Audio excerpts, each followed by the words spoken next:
I want the win. Lucky 7 every time I walk in.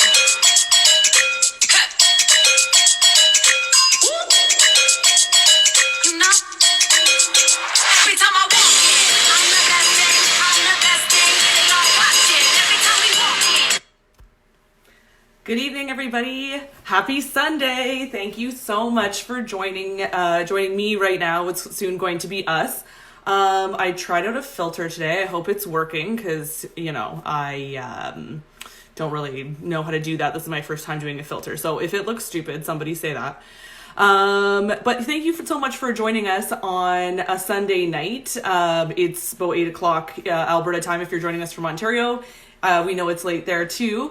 But we wanted to come on today and have a discussion about something that happens all the time in the salon. Today we're going to talk about people who maybe aren't super satisfied, maybe leave us a bad review, maybe have a complaint, things like that. We're going to talk about how to deal with that, what good strategies are, what maybe not so great strategies are, and sort of how we can deal with that. So I'm going to have a co-presenter today. Her name is Lauren Wilde. She owns a really beautiful hair salon here in St. Albert called Rose and Onyx. And I'm just going to let her on in just a second. I just wanted to say, again, thanks for joining me today. And thank you to Wella Canada West for having us. If you guys have questions, please, for our Sunday Night Lives, guys, this is really something that we want to be interactive. We want people to join in and talk and ask questions, things like that. I have a few of my colleagues that are in the comments right now. I've already seen you guys. Hey, Z, thanks for commenting on my filter. So if you guys have questions, throw them up in the comments. I know my people that are watching. There's also a question card right there. There's a little thing that has a question mark in it. Feel free to ask any questions you have in the question cards as well. We're happy to answer it. We want this to be super interactive. So I'm going to let Lauren in. If you guys can just be patient with me for it should just take a minute here. But again, thank you so much for joining us. And I'm excited to sort of get into the meat of things here. Hey. Hey. How's it going? Good. How are you? Good. What are you up to?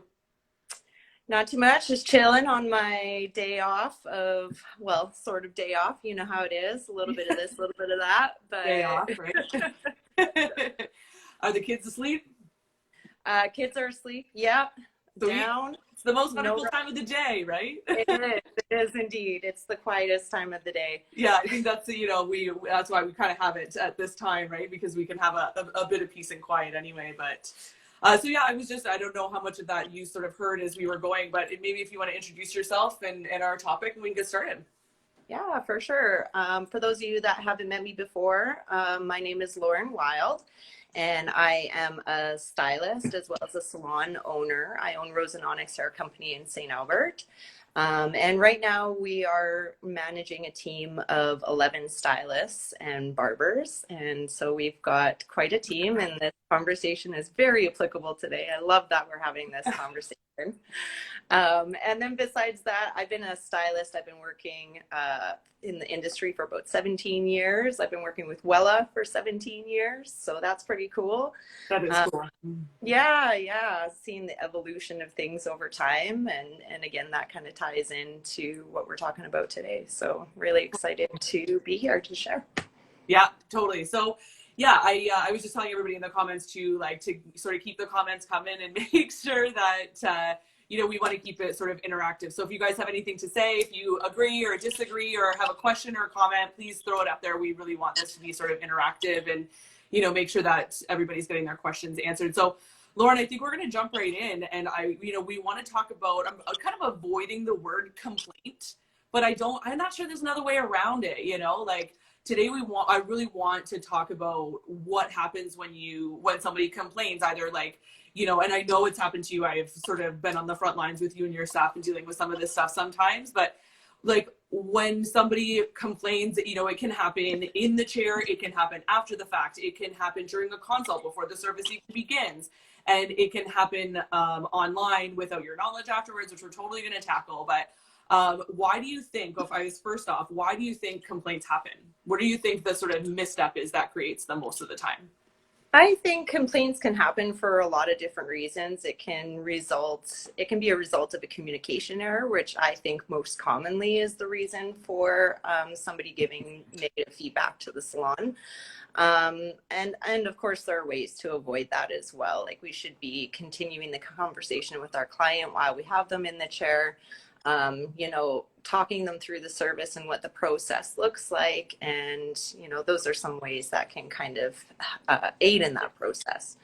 Not everybody is easy to communicate with, and sometimes you're going to have a scenario where you've done everything you can, you've communicated everything you can, you've talked the science behind the hair and why you're doing the things that you're doing, and still it can create a miscommunication, a scenario where somebody's coming back after the fact, or they're reaching out to your social media to talk about that. And I think the most important thing to keep in mind is that it's constructive feedback, and we have to try and keep our emotions out of it, not be offended, not be Totally. defensive, and just trying to be human about it and understand, like, how does that person feel, what is going on in their mind for them, and what could have created the breakdown that happened. Yeah, I think honestly that you sort of hit the nail on the head there. And I think the most important sort of word you said there is miscommunication. Probably second place to that would be constructive. Me, I'm a big fan of sort of keeping it positive and trying to give people the benefit of the doubt. And you know what I mean? I do think that a lot of times when somebody has a complaint in the salon or about their service or whatever the case may be, it's because there is a miscommunication there somewhere, right? So and a lot of times as an educator, I know you've seen this as well, I see it happen in consults. Like I can pinpoint sort of when I hear that sort of the whole story and get a full set of facts, I can hear exactly where the breakdown was and where the opportunity was to sort of get the information that you needed to sort of avoid the situation that happened. So I think the lesson, the solution sort of to the miscommunication piece is really proper consultation, is really, the idea that we need to make sure we're asking the right questions and make sure that we're getting a full picture, not just of the client's hair, but of the client's sort of lifestyle and who they are as a person, not just a set of facts of their strands of hair. Do you know what I mean? Yeah, absolutely, for sure. Yeah.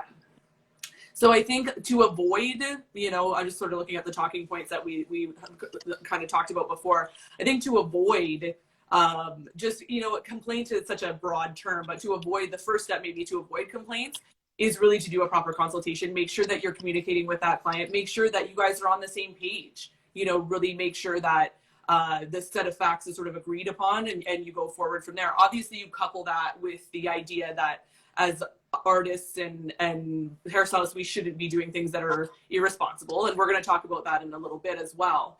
But I think that communication piece is super important. I also think that when you said that we have to take it as constructive criticism, I know you and I have talked about this before. I know that I've run into tons of people in my career who maybe their ego sort of wins out sometimes, or they take offense sort of really quickly to, being told that somebody's not happy, even if the client's right to not be happy with the work. I think it's easy to sort of take it to heart, when really if we sort of approach it from a learning perspective, the outcome for that client might look different. Yeah, of course. And you and I can both relate to this, and that we've been doing this for a lot of years now, but certainly in the first 5-10 years that I was doing hair, there was a lot of nervousness around this, and being cautious and figuring out how to communicate with that client. And you learn as you go, and you get more confident as you go. But there are, a lot of things that we can do to prevent the situation. And that's really, and ideally, that's the goal, is to avoid the situation before it happens. Yeah. So what are your tips sort of, obviously this sort of depends on the circumstances of the complaint or the concern or the context of it. But what are your sort of tips as a salon owner and as a working stylist to handling, a complaint? What should our reaction be when somebody's maybe not 100% happy, or even if that client's like completely out to lunch and is, maybe we talked about what their complaint is during our consult and they just didn't hear us, or whatever it might be. Like, what are your sort of tips and tricks on sort of dealing with or reacting to something like that? I think the first thing is to take your emotion out of it. And it's easier said than done. We Yeah. all have feelings and emotions that come up when this happens. And I know my naturally, team's in the comment right now laughing at me because it's of that. totally True. right. Just don't take it to heart. Right. Yeah. So, easier said than done, but really it comes with practice and years of time. But something that I like to relay to my staff is, take a minute, take a breath from it, especially if it's written in an email or social media. You have an opportunity to take a minute and maybe go have a powwow with somebody else on the team, and that's typically me. Yeah. If it's not involving me, then it's good to have somebody that's kind of objective in the scenario, somebody else on the team to talk through it with you. Maybe we run through the process. What were the formulations? What did you communicate? And then we Well, and kind I of think that's a life thing though too. Like I don't know about you with your partner, but like I know with me when I feel like I'm overly emotional about something or I'm just like so I've been dealing with it and it's been right here for so long, I'll say to David, to my partner, am I crazy here? Like, have I missed something? Am I wrong? Because sometimes you just don't see it. And I think that's yeah a good point to have that, like, especially if it happens on email or social media, to go back through the conversation and say, even if you didn't miss something, is there a context there that you could like, put some energy towards empathizing with the other person? yeah, for sure, for Yeah, sure. I think that's a And good point using the team for sure. yeah, and it's good. It's worked in scenarios where my staff have come to me and they've struggled, or maybe they're having an emotional reaction to it, and it's like, okay, let me deal with that. Like, I'm outside of the scenario. I can have a different type of conversation with her as opposed to somebody that's like getting worked up about it. And if it's involving me, maybe that means dishing it out to somebody else on my team. I give it up to my partner Brent. Sometimes he'll talk with a client, or maybe I give it to my manager Kristen to talk to. Sometimes it's good for the client and yourself to just take yourself out To of remove that yourself from scenario. it. Yeah, Yeah. absolutely. That's a great tip.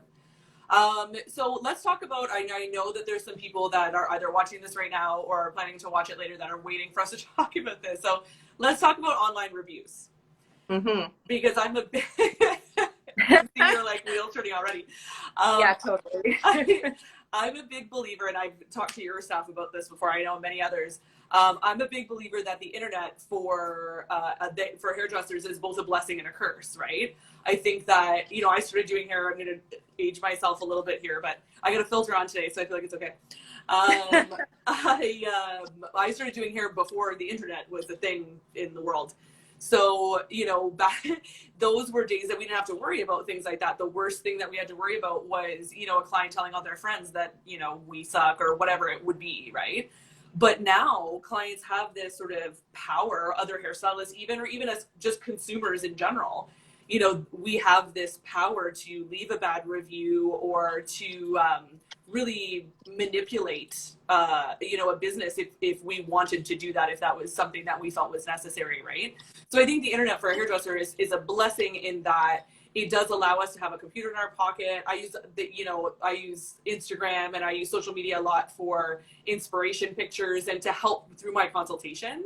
But it also allows the client to have those tools that if they wanted to, they really could use against us, right? So yeah, when we're talking about bad reviews, like why do you think people go online to leave bad reviews instead of just talking to their stylist? I think typically people are going online to talk about a bad review if they haven't felt the opportunity to speak out to the salon team about it, or maybe they have spoken to the salon team and they didn't feel heard. That's most often what you're going to see online. Now, there's also going to be situations where people just go directly for your social media and they're going to leave something there. And maybe it's just they're too anxious to come and talk to you about it. It is a whole lot easier to just go and leave a bad review than to have the confrontation with somebody, right? But at the end of the day, you have to again see it as a point of learning. You can learn from that mistake, read the review and say, like, where could I have changed this throughout the process? Could I have spoken to them sooner? Could I have reached out to her sooner? Could we have had a discussion right as she left the salon? And that's another great tip that I wanted to mention, is even like having a more in-depth discussion at the end of your appointment, like just for a minute, say, how does that color feel? Is the color feeling good on your skin? Does the haircut feel okay? Is there anything I could have done different? Does it feel like it's going to work for you? Is there anything that could be shorter? And asking those questions can open up the doors for your clients. And Totally. something else that I'll communicate to a client is if you go home and anything seems weird to you, or you're uncomfortable with what you've got today, if they seem like they're on the fence and I can sense that they just don't want to talk to me about it, I say, don't hesitate to reach out. Yeah. Get in touch with me. We can have a discussion about it and decide where to go from here.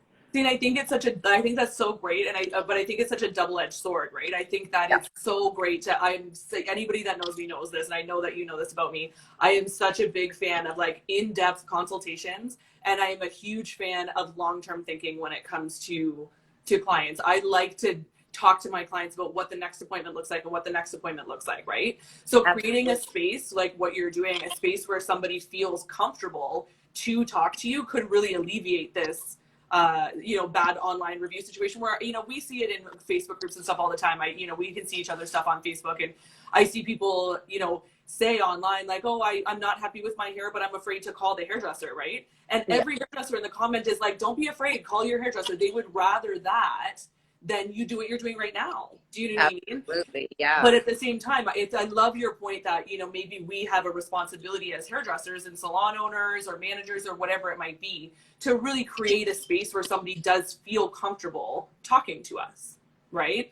But I think the double-edged sword really exists in that for some people, if they're just people that are maybe picky by nature, or are people who are more particular, things like that, empowering a client like that to come back to us, to say, like, I know where your headspace is at about saying, if you have any issues with it, don't hesitate to come back. I want to create that environment as well. But I think the best point that you made there was really when you talked about sort of, if you can feel that a client's sort of tending that way, is offer them that space, right? But really again, it goes back to consultation, really getting to know that client and where their head's at will allow you to sort of either create that space or, curate the service to what's going to make them the most comfortable. I think that's a great point.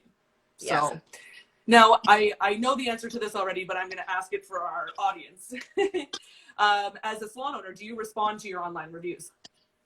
Absolutely. I think it's important to respond to your reviews. I think that what we spoke about earlier about taking a moment to just kind of breathe and let things settle in, like reread it a couple hours later before you respond to it right away, is important. And again, just not being emotional, try not to, take bites, in a conversation, be really careful about how you phrase that language. And I think if anything, it's best to keep it short and really professional, to say, I'd love to have a conversation with you about the experience that you have. Please reach out to me here, and try to keep as much of that conversation off the review as possible. Yeah.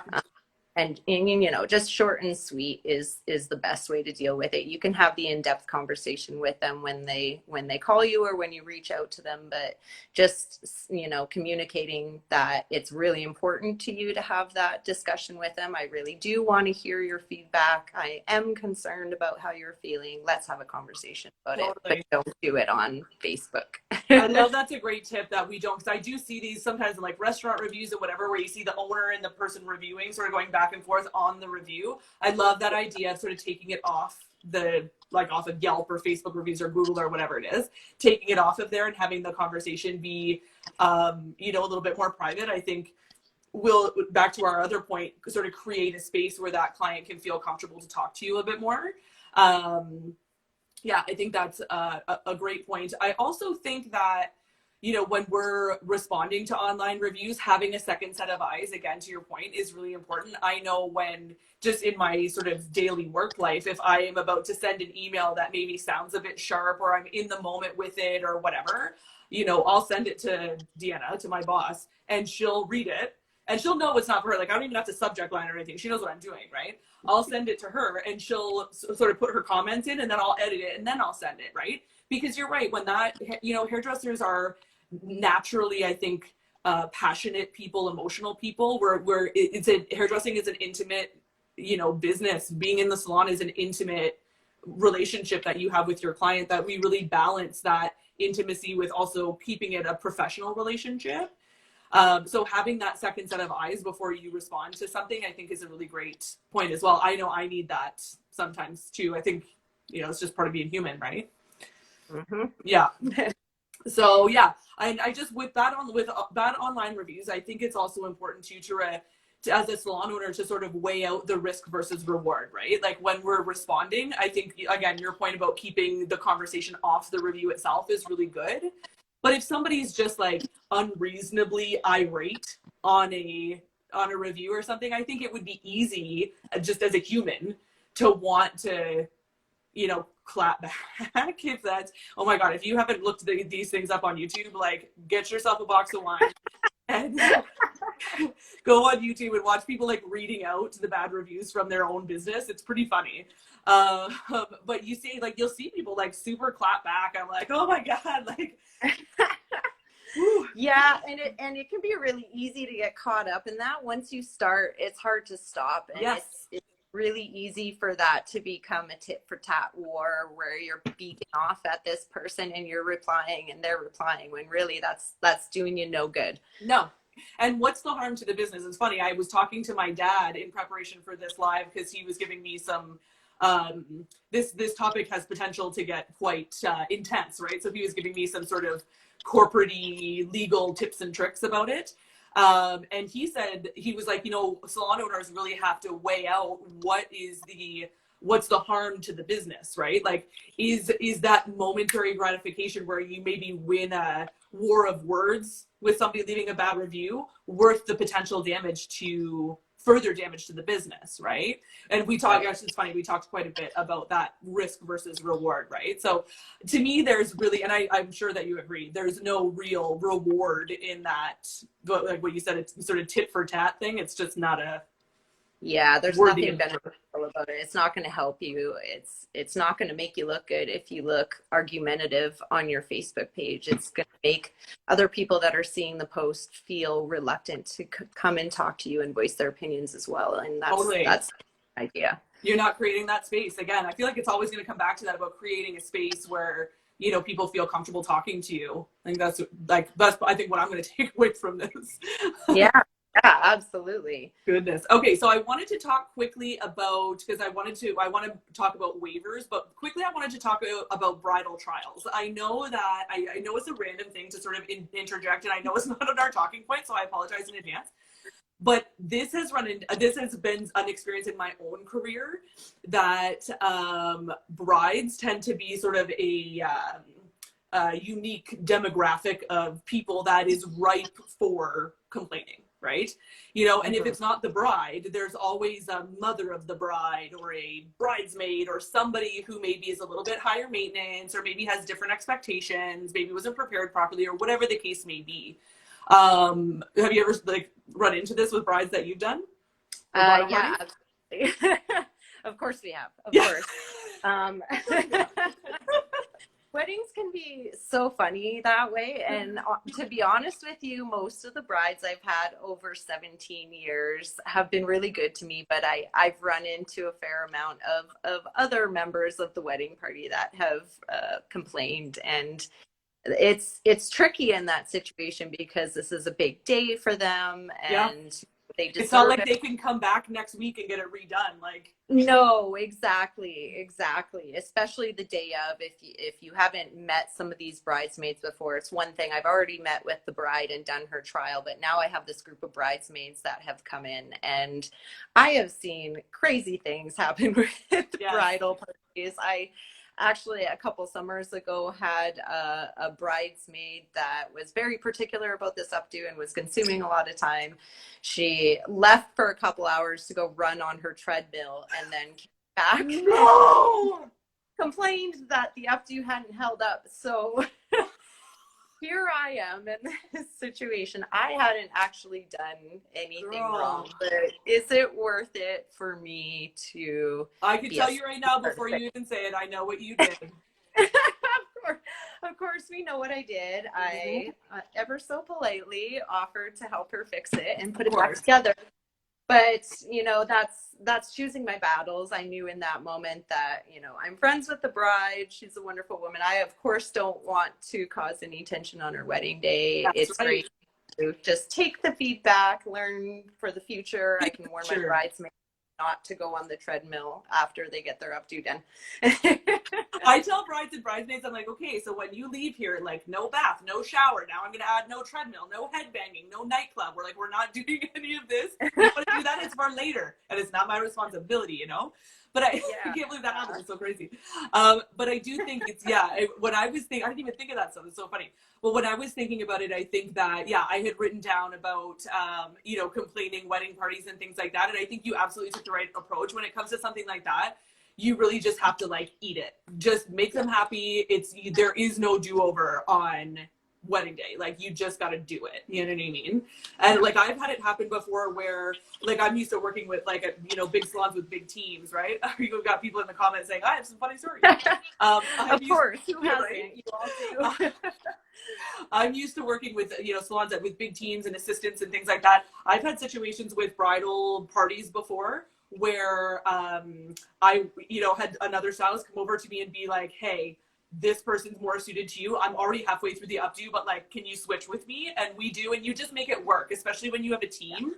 You can sort of do stuff like that. But I also wanted to say about bridal trials, and this is less about complaining, but just my tip for brides. My biggest tip for brides is don't book a bridal trial on the same day as the bride's bachelorette party or wedding shower, things like that, because brides then think, oh, my hair's going to look beautiful for my bridal shower. No, your trial is for us to try out as many different things as we can, right? Not for you to look spectacular I'll blow it out later. Okay, fine.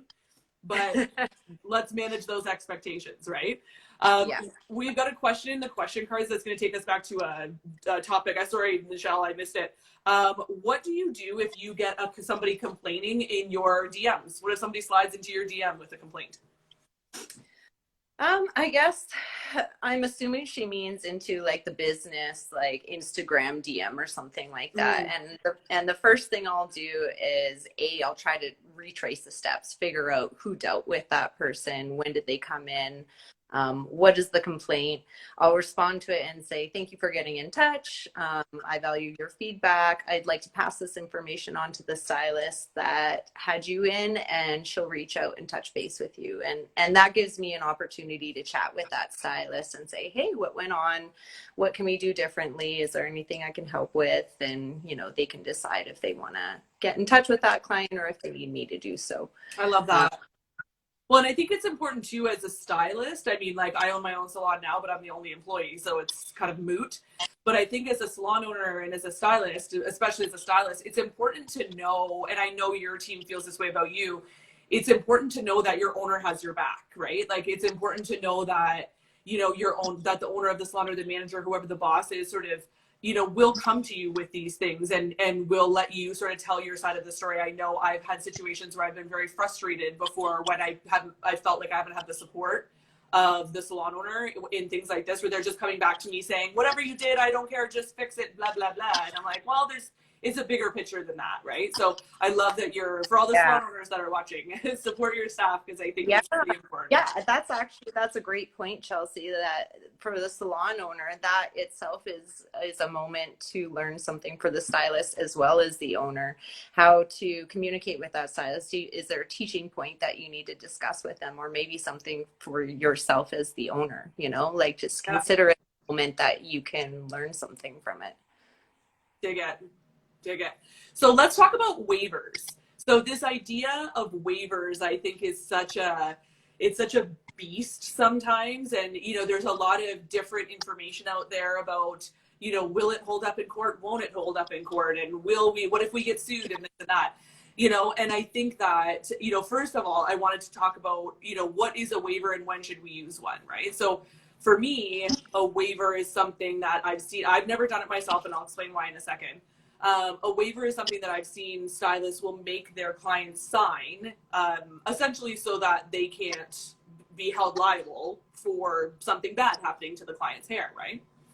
Now, I don't do this, and the reason why is because my personal opinion, and this is my opinion, but my personal opinion is that if you have to get a client to sign a form that stating that they can't sue you if what you're about to do to their hair goes wildly wrong, maybe it's a service that you shouldn't be doing.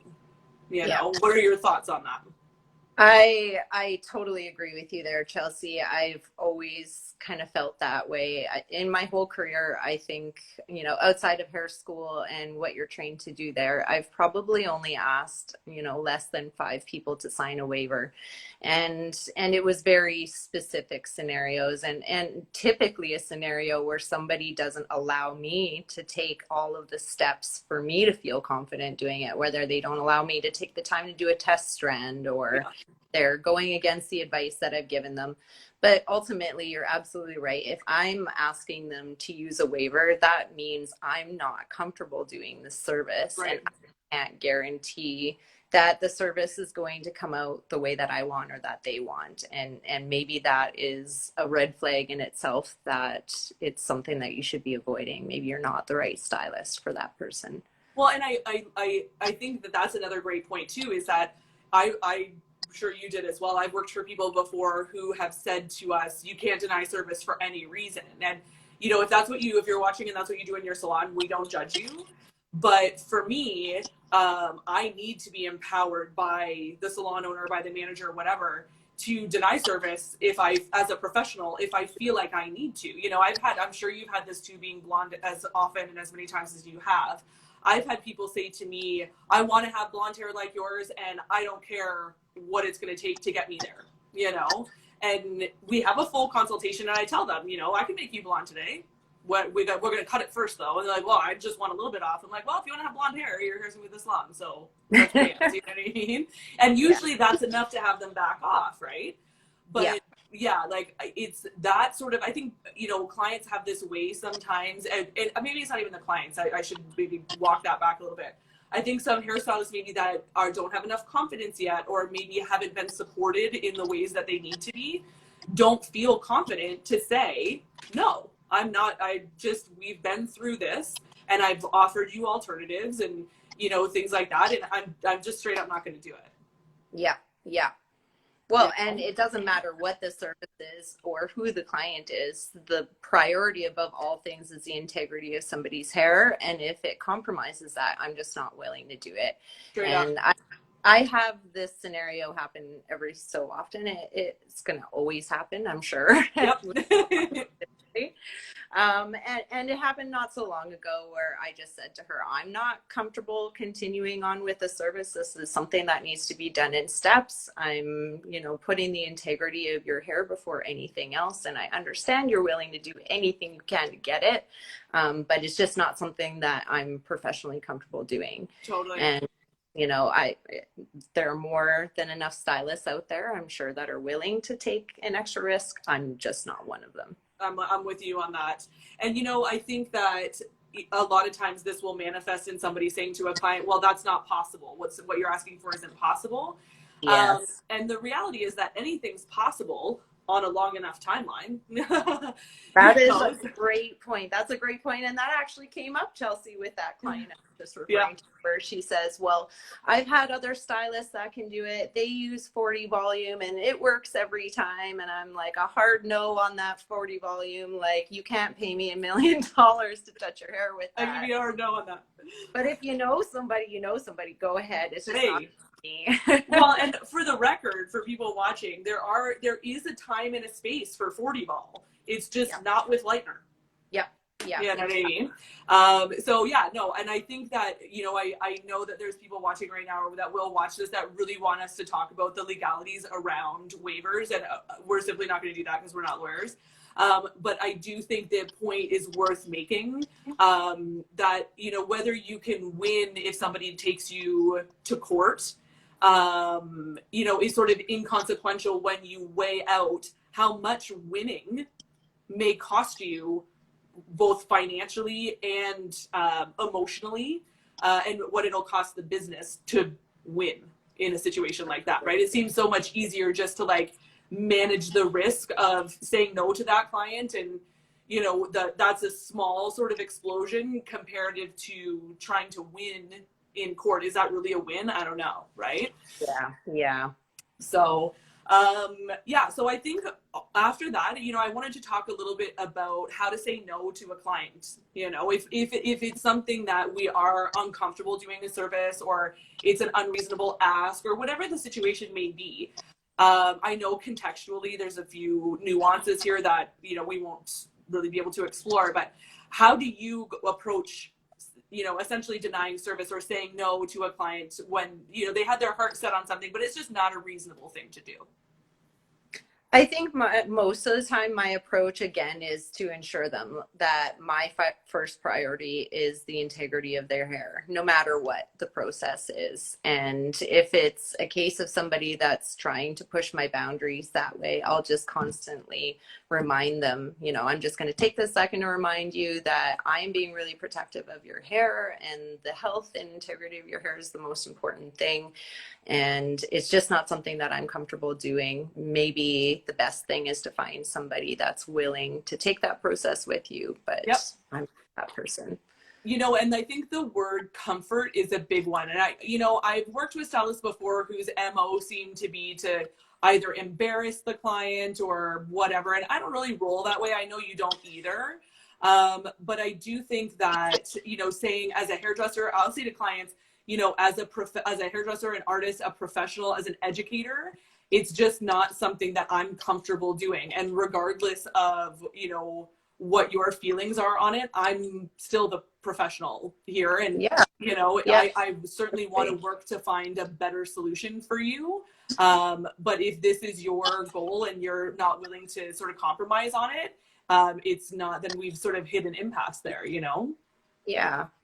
And explaining the process is important too. It's something that, you know, I'm fortunate to know a lot about the color line and how this product works. So that's something that I'll use to my advantage. I'll explain to a client why their hair isn't lifting. They've, you know, maybe this person is telling me, but my hair has been white in the past. Other stylists have been able to make it work. Now lately, nobody seems to be able to get my hair blonde enough.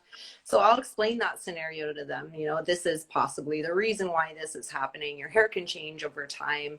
You know, this, or this reason. You know, I try and give them some educational value when I'm explaining it to them. I don't just draw up a wall and say, I'm not doing that. It's not worth doing. I want to educate them so that they understand why I made that choice. And so hopefully they don't go and ask somebody else to do the same.